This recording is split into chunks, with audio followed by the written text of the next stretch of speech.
from our perspective, our role of opposition will continue. നമ്മുടെ കാഴ്ചപ്പാടിൽ നിന്ന് പ്രതിപക്ഷം എന്ന രീതിയിൽ നമ്മുടെ പങ്ക് ഉത്തരവാദിത്വം അത് തുടർന്നുകൊണ്ടിരിക്കും. We proposed an alternative vision for the people of India, a pro-poor, compassionate vision, and we will fight for that vision. ഈ രാജ്യത്തെ ജനങ്ങൾക്ക് മുമ്പിൽ ഈ രാജ്യത്തിന്റെ വികസനത്തിന് വേണ്ടിയിട്ടുള്ള ഒരു ബദൽ ദർശനം ഇന്ത്യൻ നാഷണൽ കോൺഗ്രസ് അവതരിപ്പിച്ചു. സഹാനുഭൂതിയുള്ള, കാരുണ്യമുള്ള, ഈ രാജ്യത്തെ ജനങ്ങളോട്, ദരിദ്രരോട് ചേർന്ന് നിൽക്കുന്ന ഒരു ദർശനം. അതിനുവേണ്ടി, ആ കാഴ്ചപ്പാടിന് വേണ്ടി ഞങ്ങൾ പൊരുതിക്കൊണ്ടേയിരിക്കും. We are committed to making India a fairer society, a more productive society. കൂടുതൽ ഉൽപാദനക്ഷമമായ, കൂടുതൽ ന്യായയുക്തമായ ഒരു സമൂഹമായി ഇന്ത്യയെ മാറ്റുന്നതിന് വേണ്ടി ഞങ്ങൾ തുടർന്നും പരിശ്രമിച്ചുകൊണ്ടേയിരിക്കും. Now I have a dilemma in front of me. ഇപ്പോ എൻ്റെ മുന്നിൽ വലിയ ഒരു ധർമ്മ സങ്കടമുണ്ട്.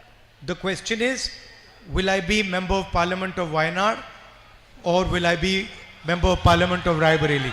എൻ്റെ മുന്നിലുള്ള ഏറ്റവും വലിയ ധർമ്മ സങ്കടം ചോദ്യം എന്ന് പറയുന്നത്, ഞാൻ റായ്ബറേലിയിലെ പാർലമെന്റ് അംഗമാവുമോ, ആയി തുടരുമോ, അതോ വയനാട്ടിലെ പാർലമെന്റ് അംഗമായി തുടരുമോ? Unfortunately, like the Prime Minister, I am not guided by God. ദൗർഭാഗ്യകരമായി എനിക്ക് ധർമ്മസങ്കടമുള്ള എൻ്റെ കാര്യം പറയും. പ്രധാനമന്ത്രിയെ പോലെ പ്രധാനമന്ത്രിക്ക് എല്ലാം ചെയ്യണമെന്ന് പറഞ്ഞു കൊടുക്കുന്നത് ദൈവമാണ്. പക്ഷേ എൻ്റെ കാര്യത്തിൽ അങ്ങനെയല്ല. അതുകൊണ്ട് എനിക്ക് ആ I am a human being. ഞാനൊരു സാധാരണ മനുഷ്യനാണ്. You know, you saw in the election, first the Prime Minister said 400 par. നിങ്ങൾ ഇലക്ഷൻ സമയത്ത് കണ്ടു കാണാം, പ്രധാനമന്ത്രി പറഞ്ഞു 400-ലധികം വോട്ടുകൾ, 400-ലധികം സീറ്റുകൾ. After that 400 par disappeared and 300 par came. ആ കുറച്ച് കഴിഞ്ഞപ്പോൾ ആ 400-ലധികം കഴിഞ്ഞു, പിന്നെ 300-ലധികം സീറ്റുകളായി. After that 300 par disappeared. അത് കഴിഞ്ഞപ്പോൾ ഈ 300-ലധികം സീറ്റുകളും അപ്രത്യക്ഷമായി. And then he gave a speech where he said, I am not biological. അത് കഴിഞ്ഞിട്ട് അദ്ദേഹം ഒരു പ്രസംഗം നടത്തി. ആ പ്രസംഗത്തിൽ പറഞ്ഞു, നിങ്ങളെയൊക്കെ പോലെ ഞാൻ ജൈവികമായി, അതായത് ജീവശാസ്ത്രപരമായി, ശാരീരികമായി ഉണ്ടായ ആളല്ല. He said, after my mother passed away, I realized that I am not a biological person. എൻ്റെ അമ്മ മരിച്ചതിന് ശേഷമാണ് എനിക്ക് മനസ്സിലായത്, ഞാൻ നിങ്ങളെയൊക്കെ പോലെ ശാരീരികമായി, അതായത് ജീവശാസ്ത്രപരമായി ഉണ്ടായ ഒരാളല്ല എന്ന് എനിക്ക് മനസ്സിലായതെന്നാണ് നരേന്ദ്രമോദി പറഞ്ഞത്. I don't take any decision. ഞാൻ ഒരു തീരുമാനവും എടുക്കില്ല. I have been put on this earth by Paramatma and he takes all the decisions. എന്നെ ഈ ഭൂമിയിലേക്ക് വിട്ടത്, ഒന്നാമത് ഞാൻ ജീവശാസ്ത്രപരമായി ഉണ്ടായ ആളല്ല, എന്നെ ഈ ഭൂമിയിലേക്ക് വിട്ടത് പരമാത്മാവാണ്. എൻ്റെ എല്ലാ തീരുമാനങ്ങളും എടുക്കുന്നത് അദ്ദേഹമാണ്. ഇതാണ് നരേന്ദ്രമോദി പറഞ്ഞത്. Modiji has a strange Paramatma. Modiji പറയുന്ന ഒരു വിചിത്രമായ പരമാത്മാവാണ് മോദിജി പറഞ്ഞുകൊണ്ടിരിക്കുന്ന His Paramatma makes him take all the decisions in favor of Adani and Ambani. ഈ പരമാത്മാവ് എന്താണ് ചെയ്യുന്നത്? അദ്ദേഹത്തെ കൊണ്ട് എല്ലാ തീരുമാനങ്ങളും അദാനി അംബാനിയുടെ പേരിലാണല്ലോ ഈ പരമാത്മാവ് എടുപ്പിക്കുന്നത്. Paramatma tells him, Narendra Modi ji, this morning you are going to give Bombay airport to Adani. പരമാത്മാവ് അദ്ദേഹത്തോട് ഒരു രാവിലെ പറയുന്നു, ഇന്ന് രാവിലെ നിങ്ങൾ ബോംബെ വിമാനത്താവളം അദാനിക്ക് കൊടുക്കൂ. Okay, now you give Bombay, now you give Lucknow.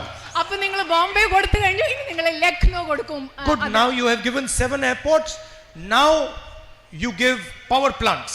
ഇപ്പൊ എയർപോർട്ടുകളിൽ, വിമാനത്താവളങ്ങളെല്ലാം കൊടുത്തു തീർന്നു, ഇനി നിങ്ങൾക്ക് വൈദ്യുതി ഉൽപ്പാദിപ്പിക്കുന്ന നിലയങ്ങൾ അത് കൊടുത്തോളൂ അംബാനിക്ക്. Okay, good, now you've done power plants, now to help Adani with defense you do Agniveer.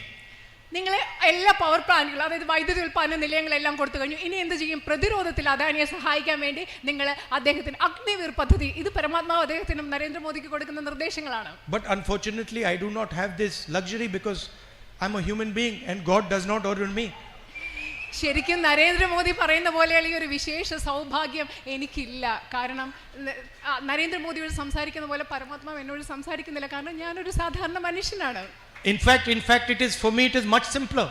കാരണം പക്ഷേ എന്നെ സംബന്ധിച്ചിടത്തോളം അത് വളരെയധികം ലളിതമാണ്. My God is the poor people of India.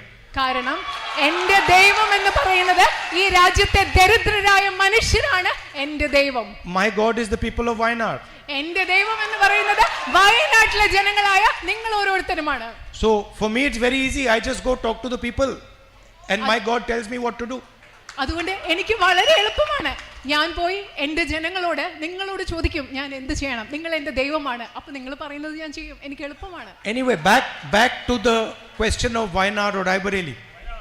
അതുകൊണ്ട് വീണ്ടും ആ ചോദ്യം വരികയാണ്, വയനാടാണോ റായ്ബറേലിയാണോ? ആ ചോദ്യം ഞാൻ ഇവിടെ ചോദിക്കുകയാണ്. What I will commit to you is that both Wayanad and Amethi and Rae Bareli will be happy with my decision.